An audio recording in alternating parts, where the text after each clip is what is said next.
My name's Fort, said the big robot. I guess I looked puzzled as he then explained. When the nice virus hit, their robot leaders encouraged them to choose their own names. His serial number was H9CTDBVSHJ42.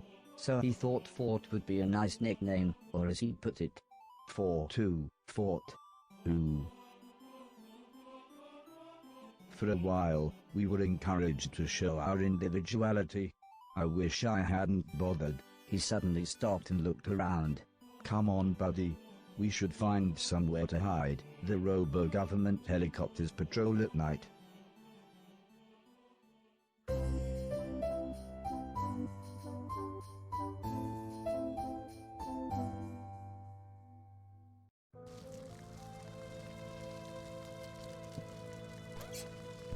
Those platforms don't look very safe. Be careful. I don't know how I'd managed without you. Why are there saws here? It makes no sense.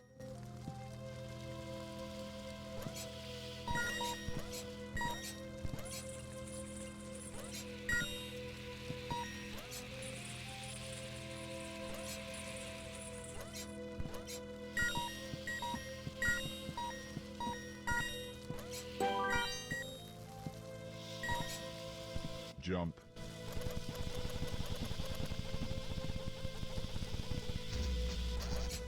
Why are you dressed like that?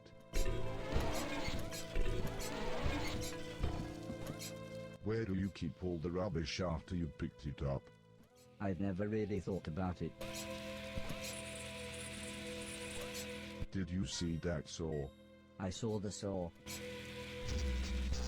This time, buddy, I believe in you. Do you ever wonder why we're all here? This isn't the time, Fort. Must be nice to be the hero. We can swap any time you like. Do you want me to hold your hat? I just want you to be quiet.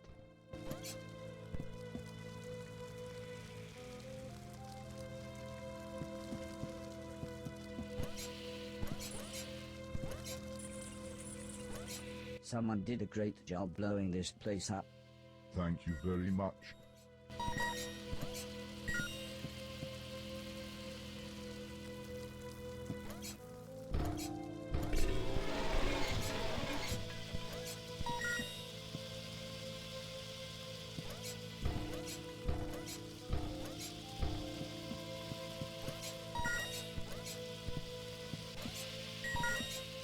Nearly there. Concentrate.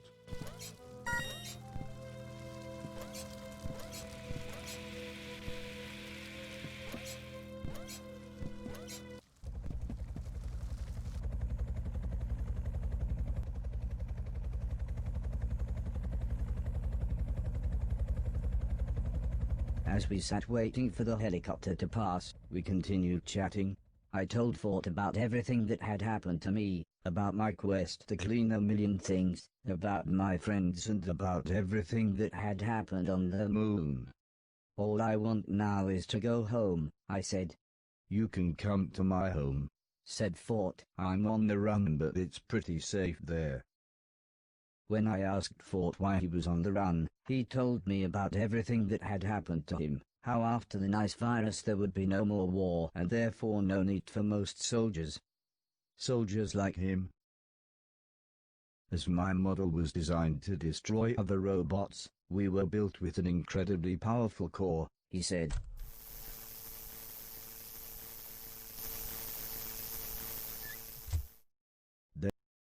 There was no way to disarm us, so we were put to death. Because of our power, the only way we could be detonated was deep underwater, miles out at sea. Even then it caused huge explosions. But while we were waiting to get on the boat, I just sort of ran off.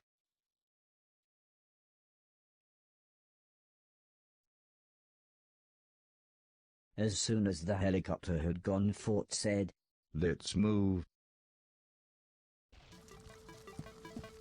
Here we go.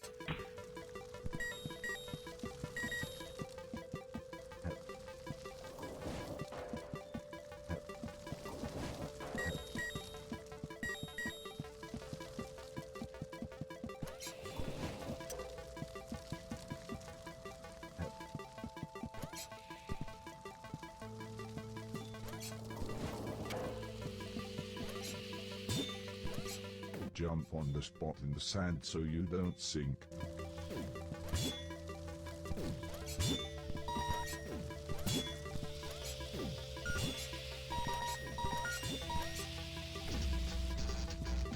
I wish you could fly right up to the sky. But I can't.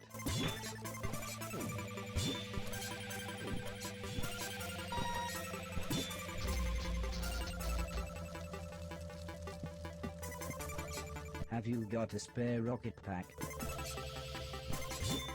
Nice one, geezer. This used to be used for archaeology surveys.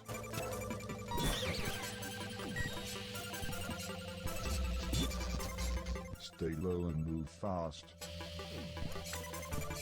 That noise is annoying.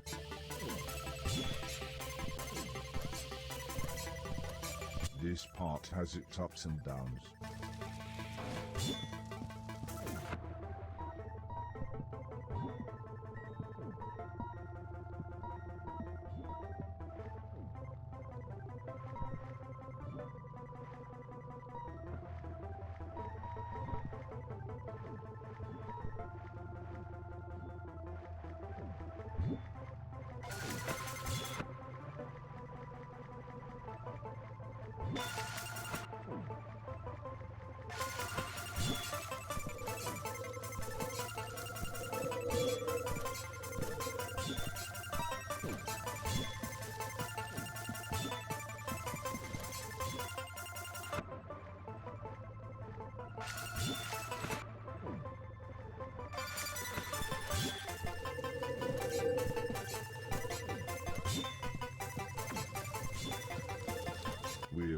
exposed up here.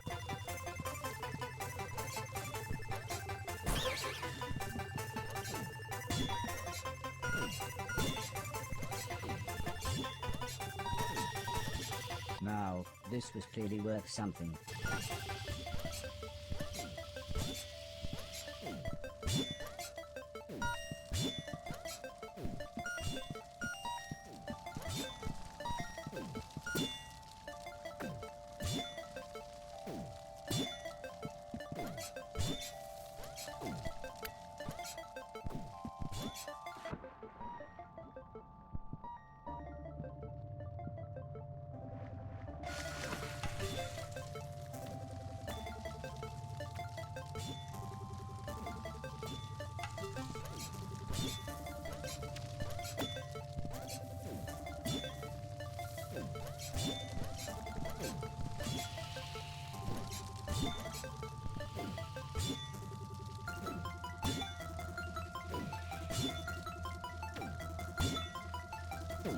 That's a relief. I thought you were dead.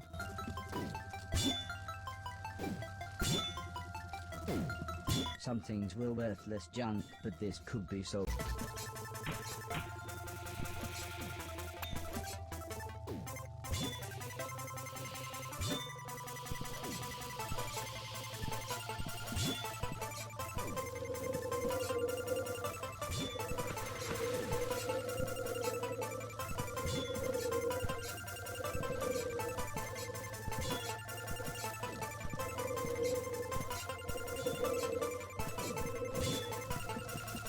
How about you drop the boombox and carry me? But I can't play tapes on you.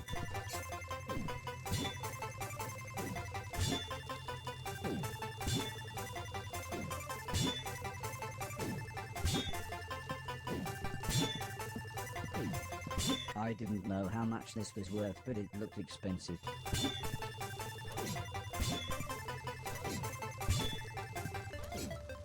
This seemed quite valuable.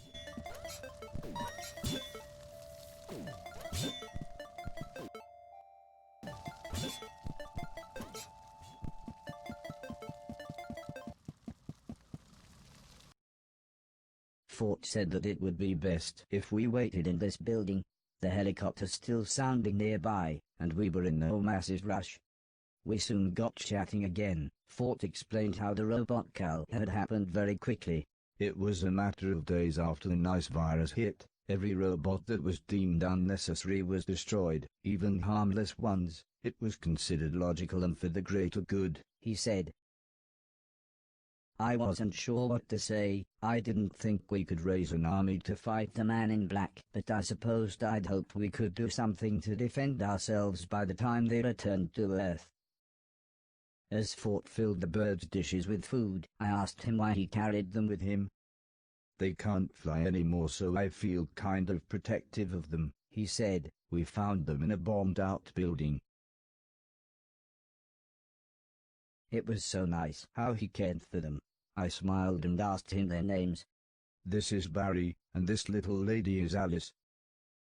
I don't know why I picked those names, but I knew why, and it made me smile. When we found them, they were badly hurt, but my friend, she nursed them back to health. I asked him where his friend was now, but Fort just looked at the floor and said, "The helicopter must be gone by now."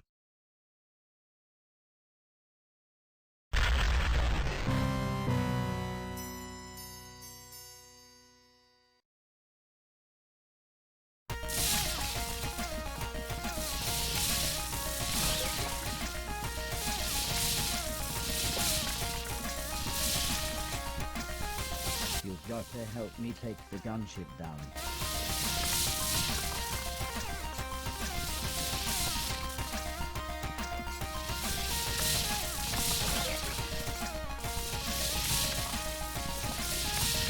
I'm not a soldier anymore.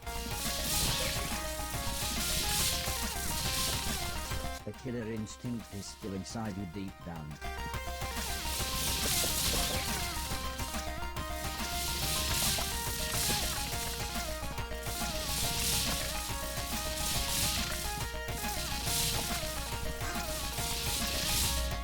That's in the past.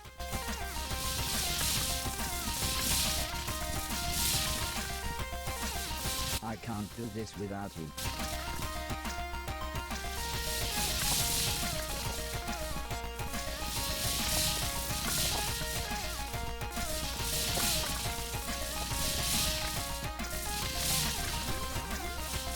I don't want to hurt anyone.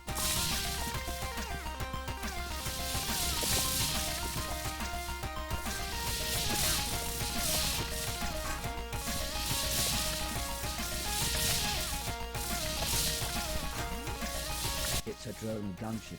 It doesn't have feelings.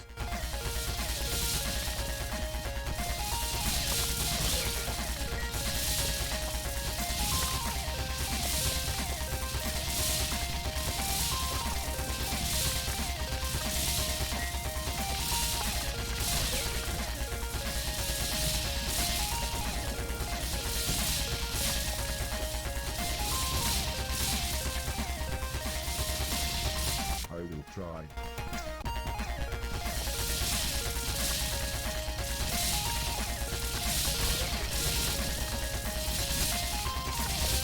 I've got an idea. Get me some fuel.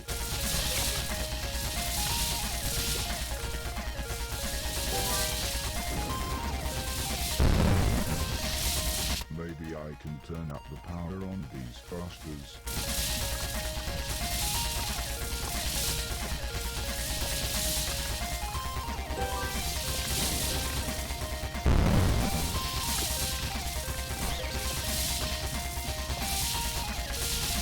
Get the furthest away one first.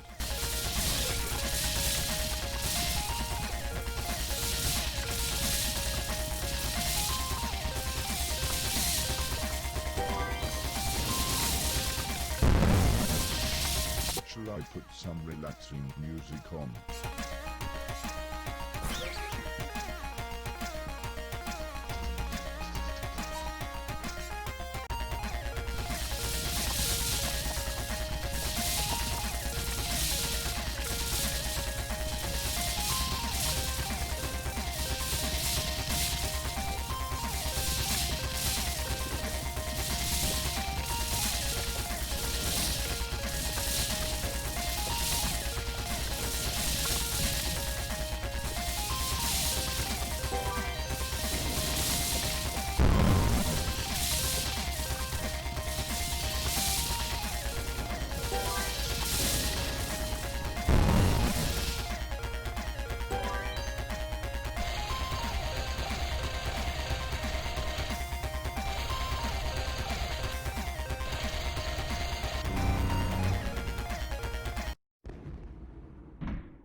That's her. Wearing her favorite dress. Said Fort. She was a concierge robot, classy, intelligent, and designed to serve man. But when all the men were gone, just like me, she wasn't needed anymore. Fort sighed and gently placed the photo back on the shelf. I thought I would try to cheer him up.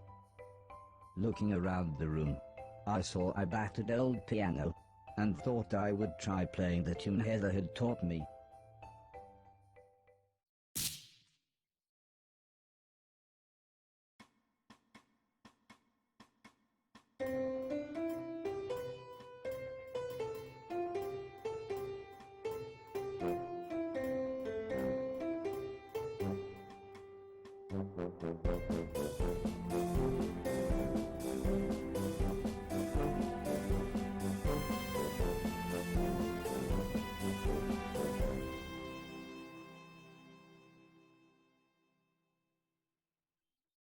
I told Fort how great I thought his house was, and I truly meant it.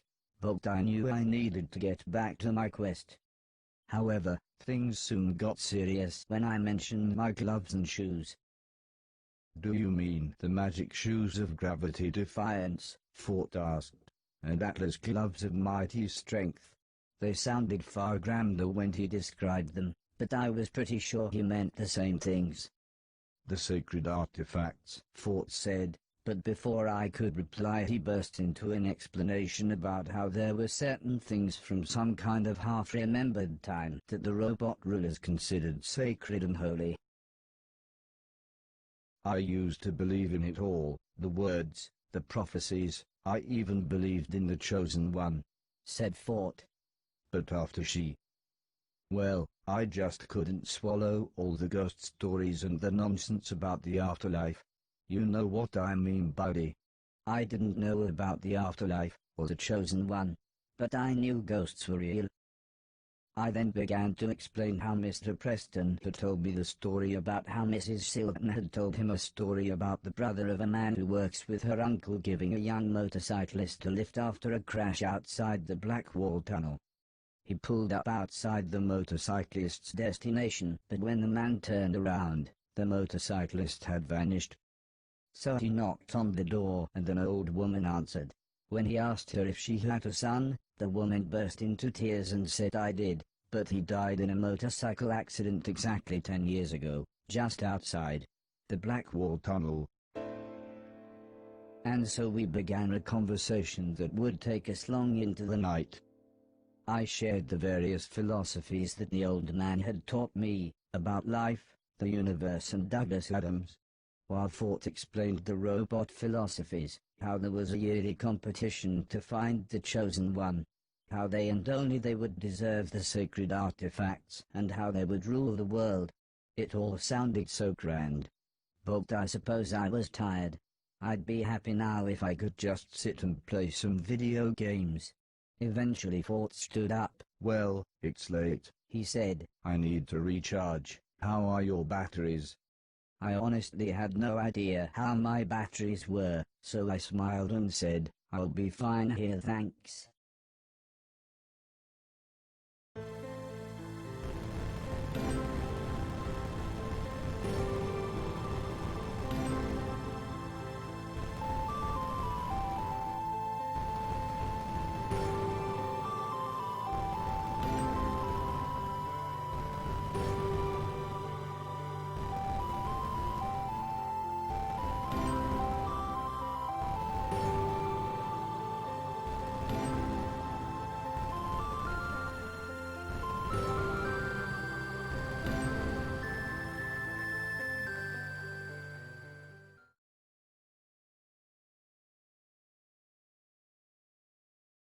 I'll do it, was the first thing I said to Ford in the morning.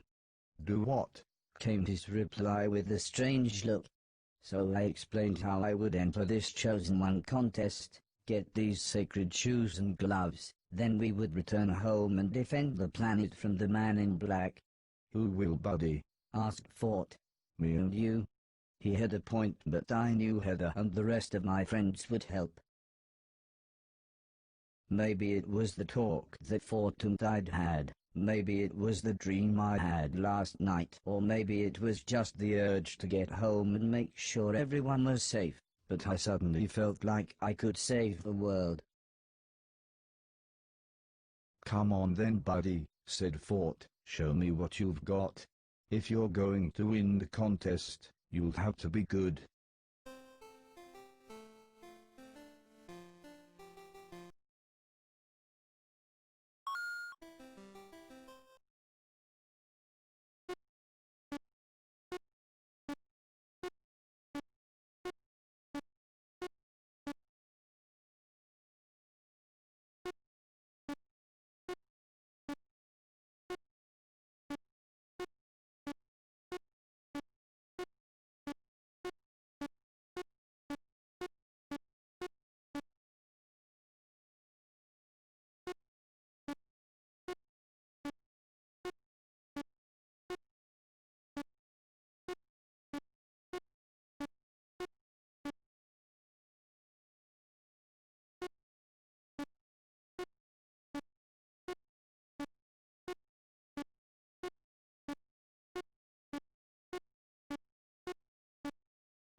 Ford leant back with a big smile. It's a long way. He said. To the contest, I mean.